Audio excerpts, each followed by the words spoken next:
നമസ്കാരം. ഞാനിപ്പോൾ പറയാൻ ഉദ്ദേശിക്കുന്നത് ഒരു മനോരമയിൽ വന്ന ഒരു സൈക്കോളജിസ്റ്റ് പറയുന്ന ഒരു കഥയാണ്. കഥയല്ല കേട്ടോ, ഇത് നടന്ന സംഭവമാണ്. അപ്പോൾ അതിൽ ഒരു റഷീദും ഹാജിറയെന്നും പറഞ്ഞൊരു ദമ്പതികളുണ്ടായിരുന്നു. അവർ കല്യാണം കഴിഞ്ഞിട്ട് 2-3 വർഷമായി. രണ്ടുപേരും എഡ്യൂക്കേറ്റഡ് ആണ്. റഷീദ് ഒരു ബിസിനസ്സുകാരനാണ്. അതുപോലെ തന്നെ ഹാജിറ ഒരു +2 ക്ലാസ്സുകളിലൊക്കെ പഠിപ്പിക്കുന്ന ഒരു അധ്യാപികയാണ്. രണ്ടുപേരും നല്ല എഡ്യൂക്കേറ്റഡ് ആണ്. അങ്ങനെ അവരുടെ വിവാഹം കഴിഞ്ഞു. വിവാഹം കഴിഞ്ഞതിന് ശേഷം ഈ റഷീദിന് രാത്രി സമയമാകുമ്പോഴത്തേക്കിന് ഭയങ്കര വെപ്രാളമാണ്. കൈകളൊക്കെ വിറയ്ക്കുന്നു. എന്തോ ഒരു മനോരോഗം പോലെ. അതുപോലെ തന്നെ രാത്രിയാകുമ്പോഴത്തേക്കിന് ഇയാൾ പല ഭാഷകൾ സംസാരിക്കുകയാണ്. തമിഴ്, കന്നഡ അങ്ങനെയുള്ള ഭാഷകളൊക്കെ സംസാരിക്കുന്നു. കൈകളെല്ലാം വിറയ്ക്കുന്നു. അങ്ങനെ പല പല പ്രശ്നങ്ങളാണ്. അങ്ങനെ ഇരിക്കുമ്പോഴാണ് ഈ റഷീദിൻ്റെ അച്ഛനൊരു ഹാർട്ട് പേഷ്യൻ്റ് ആയിരുന്നു. അദ്ദേഹം അറ്റാക്ക് വന്നാണ് മരിച്ചത്. അതുപോലെ തന്നെ ഉമ്മായും ഒരു ഹാർട്ട് പേഷ്യൻ്റാണ്. ഉമ്മായ്ക്കും ഇതുപോലെ ഇങ്ങനെ ഓരോ അസുഖങ്ങളൊക്കെ ആയിട്ടിരിക്കുന്നു. അങ്ങനെയൊക്കെ ഇന്നിപ്പം ഇയാൾക്ക് ഭയങ്കര ടെൻഷനാണ്.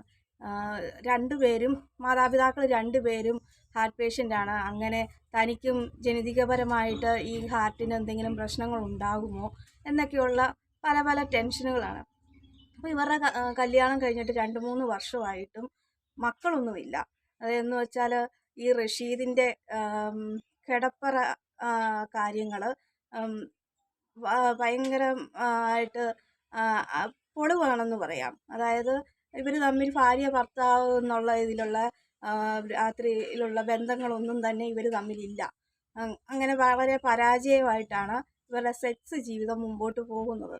ഇങ്ങനെ ഇരിക്കുമ്പോൾ രാത്രിയാകുമ്പോഴത്തേക്കിന് ഇദ്ദേഹത്തിന് കൈ വിറയ്ക്കുന്നു.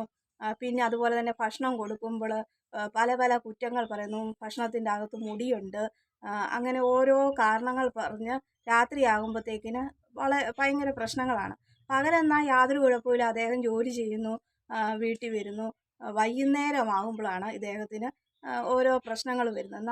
എന്നാൽ ഈ മുടിയൊക്കെ ഉണ്ട് ഭക്ഷണത്തിലെന്ന് പറയുമ്പോൾ ബാക്കി ഉള്ള വീട്ടിലുള്ള ആളുകളൊക്കെ നോക്കുമ്പോൾ അവർക്കൊന്നും കാണാൻ പറ്റുന്നില്ല. ഈ റഷീദിന് മാത്രമേ ഇങ്ങനെയുള്ള തോന്നലുകളൊക്കെ തോന്നുള്ളൂ. അങ്ങനായി ഭാര്യ ഒരു ദിവസം റഷീദിനെ നിർബന്ധിച്ച് ഒരു സൈക്കാട്രിസ്റ്റിനെ കൊണ്ടുപോയി കാണിക്കാൻ പോവുകയാണ്. അപ്പോൾ അദ്ദേഹം ചെന്നപ്പോൾ അദ്ദേഹത്തിന് കണ്ടപ്പോഴേ മനസ്സിലായി ഇദ്ദേഹത്തിന് മനോരോഗമോ കാര്യങ്ങളോ ഒന്നുമില്ല. പിന്നെ റഷീദിനെ മാറ്റി നിർത്തി കാര്യങ്ങളിങ്ങനെ ചോദിക്കുകയാണ്. തൻ്റെ പഴയ കാലഘട്ടത്തിലുണ്ടായിരുന്ന ഓരോ ചെറുപ്പത്തിലുണ്ടായിരുന്ന കാര്യങ്ങളൊക്കെ ചോദിച്ചപ്പോഴാണ് റഷീദ് പറയുന്നത് റഷീദിൻ്റെ അച്ഛൻ ബിസിനസ്സുകാരനാണ്. അപ്പോൾ ഇങ്ങനെ ബിസിനസ് സംബന്ധമായിട്ട് ഇവർ പല സ്ഥലങ്ങളിലേക്ക് മാറി താമസിക്കേണ്ടി വന്നു. അപ്പോൾ കർണാടകയിൽ, തമിഴ്നാട്ടിലൊക്കെ താമസിക്കേണ്ടി വന്നു. അങ്ങനെ ഇയാൾക്കും ഈ റഷീദിനും പല ഭാഷകളൊക്കെ പരിചയമായി. അങ്ങനെയാണ് തമിഴും കർണാടകയൊക്കെ ഇയാൾ സംസാരിക്കുന്നത്. പിന്നെ അദ്ദേഹം ഹാർട്ട് പേഷ്യൻ്റ് ആയിരുന്നു. അങ്ങനെ ഒരു ദിവസം അദ്ദേഹം അറ്റാക്ക് വന്ന് മരിച്ചു.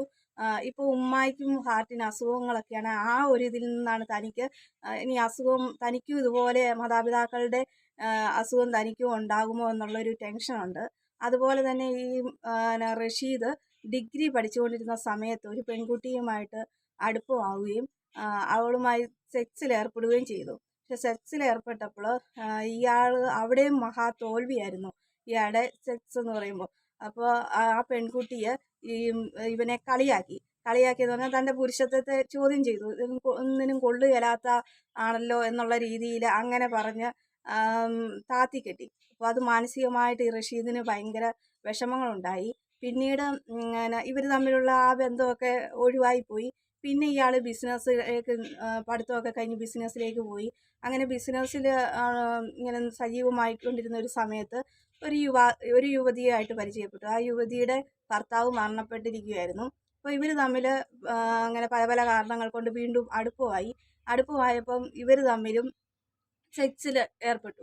അങ്ങനെ സെക്സിൽ ഏർപ്പെട്ടുകൊണ്ടിരുന്നപ്പം അവിടെ ഇയാൾക്ക് തോൽവിയായിരുന്നു. പഴയ ഇത് തന്നെ അനുഭവം തന്നെയാണ്. പക്ഷേ ഈ സ്ത്രീ ഇയാളോട് അതിനെക്കുറിച്ചൊന്നും പറഞ്ഞില്ല. അപ്പോൾ ഈ സ്ത്രീക്ക് കാശ് മതി. ആ കാശ് കിട്ടാൻ വേണ്ടിയിട്ട് ഇയാളെ പഴി പറഞ്ഞു കഴിയുമ്പോൾ ആ ബന്ധം നിന്നു പോകുമല്ലോ എന്നുള്ളതിൽ കുറ്റമൊന്നും പറയാതിരുന്നു. പിന്നെ പലതവണയായിട്ട് പൈസ വാങ്ങി കുറേ കഴിഞ്ഞപ്പം മടുത്തപ്പം പറഞ്ഞു, നിന്നെ എന്തിനു കൊള്ളാം, നീ ഒരു വിവാഹം കഴിച്ചാൽ അവിടെ തോൽവിയായിരിക്കും, നിന്നെ ഭാര്യ കുറച്ച് നാൾ കഴിഞ്ഞ് കഴിയുമ്പോൾ ഉപേക്ഷിച്ച് പോകും. അങ്ങനെയൊക്കെ പറഞ്ഞു കഴിഞ്ഞപ്പം അയാൾക്ക് മാനസികമായിട്ട് തകർന്നു. അപ്പോൾ അയാൾക്ക് മനസ്സിലായി 2 സ്ത്രീകളുടെ അടുത്ത് താൻ സമീപിച്ചപ്പോഴും തൻ്റെ പിന്നെ ശാരീരികമായിട്ട് തനിക്ക് എന്തൊക്കെയോ പ്രശ്നങ്ങളുണ്ട്.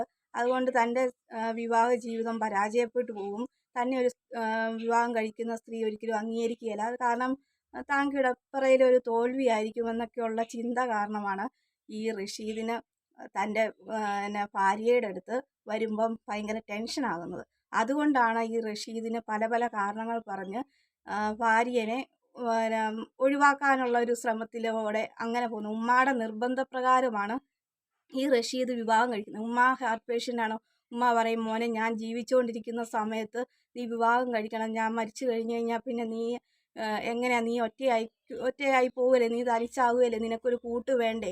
അതെല്ലാ മാതാപിതാക്കളും ചിന്തിക്കുന്ന പോലെ തന്നെ ഉമ്മ പറഞ്ഞു. അങ്ങനെ ഉമ്മാടെ നിർബന്ധത്തിലാണ് റഷീദ് വിവാഹം കഴിച്ചിരിക്കുന്നത്. പക്ഷേ റഷീദ് വിവാഹം കഴിച്ചു കഴിഞ്ഞപ്പം പഴയ തൻ്റെ മുൻകാല അനുഭവം കൊണ്ട് റഷീദിന് വിവാഹം ഇനിയും തൻ്റെ ഈ ഭാര്യ തന്നെ ഉപേക്ഷിച്ച് പോകുമോ എന്നുള്ള കാരണം, ആ ഒരു പേടി കാരണം റഷീദ് വൈകുന്നേരം കിടപ്പറ വരുന്ന സമയത്ത് റഷീദിന് വിറയലുണ്ടാകുന്നു. ഓരോ കാരണങ്ങൾ പറഞ്ഞ് ഭാര്യയോട് ദേഷ്യപ്പെടുന്നു. അങ്ങനെ ഉണ്ടായ പ്രശ്നമാണെന്ന് ഡോക്ടർക്ക് മനസ്സിലായി. അപ്പം ഡോക്ടർ പറഞ്ഞു, റഷീദെ, നീ കഴിഞ്ഞു പോയ കാര്യങ്ങൾ നീ എന്തായാലും നീ ഭാര്യയോട് പറയണം. കാരണം ഹാജിറ എന്ന് പറഞ്ഞൊരു സ്ത്രീ ഒരു അധ്യാപികയാണ്. അവർക്ക് നല്ല അറിവുള്ള ഒരു സ്ത്രീയാണ്. അപ്പോൾ അവർക്കത് മനസ്സിലാക്കാനുള്ള ബുദ്ധിയുണ്ട്. അപ്പോൾ നിന്നെ അംഗീകരിക്കും, നീ പറയുമ്പോൾ നിൻ്റെ വിഷമങ്ങൾ മനസ്സിലാകും എന്ന് പറഞ്ഞു. അത് അന്നേരം റഷീദ് വന്ന് ഭാര്യയോട് പറയാൻ തയ്യാറാവുകയാണ്. റഷീദ് അന്നേരം ഭാര്യയുടെ അടുത്ത് പറയുകയാണ്, ഇതുപോലെ എൻ്റെ പഴയ അനുഭവങ്ങളെല്ലാം പറയുക. അപ്പോൾ ഹാജിറ എന്ന് പറഞ്ഞ ആ സ്ത്രീയെ പറയുകയാണ്, നിങ്ങൾ എന്നെ കല്യാണം കഴിക്കുന്നതിന് മുമ്പ് എന്തായിരുന്നു നിങ്ങൾക്ക് നമ്മുടെ വിവാഹത്തിന് മുമ്പ് നിങ്ങളുടെ ജീവിതം, അതൊന്നും എനിക്കറിയണ്ട. ഇപ്പം നിങ്ങൾ എങ്ങനെയാണോ എന്നെടുത്ത് സത്യസന്ധമായിട്ടാണ് പെരുമാറുന്നത്, അത് മാത്രം ഞാനിനി ശ്രദ്ധിക്കുന്നുള്ളൂ. എനിക്ക് പഴയ ഒരു അനുഭവങ്ങളും എനിക്ക് കാര്യങ്ങളും അറിയണ്ട. ഇനി നമ്മൾ തമ്മിലുള്ള ജീവിതം എങ്ങനെയാണ്, അത് നല്ല സക്സസ് ആയിട്ട് പോവുക, അത് മാത്രമേ എനിക്ക് താല്പര്യമുള്ളൂ. അത് മാത്രം എനിക്ക് കേട്ടാൽ മതി. എനിക്ക് പഴയ കാര്യങ്ങളൊന്നും അറിയണ്ട എന്ന് ആ സ്ത്രീ പറയണം. അവരുടെ അത്രയും വിദ്യാഭ്യാസമുള്ള ഒരു അധ്യാപികയാണ്. അതുകൊണ്ട് അവർക്കത് മനസ്സിലാവുന്നു. അങ്ങനെ അവർ എല്ലാ കാര്യങ്ങളും അങ്ങനെ അവരുടെ എല്ലാ കാര്യങ്ങളും ഡോക്ടർ പറഞ്ഞ് മനസ്സിലാക്കി കൊടുത്ത് നല്ല രീതിയിലേക്ക് അവർ മുമ്പോട്ട് പോയി കുടുംബജീവിതം സക്സസ് ആയിട്ട് തന്നെ പോവുകയാണ്.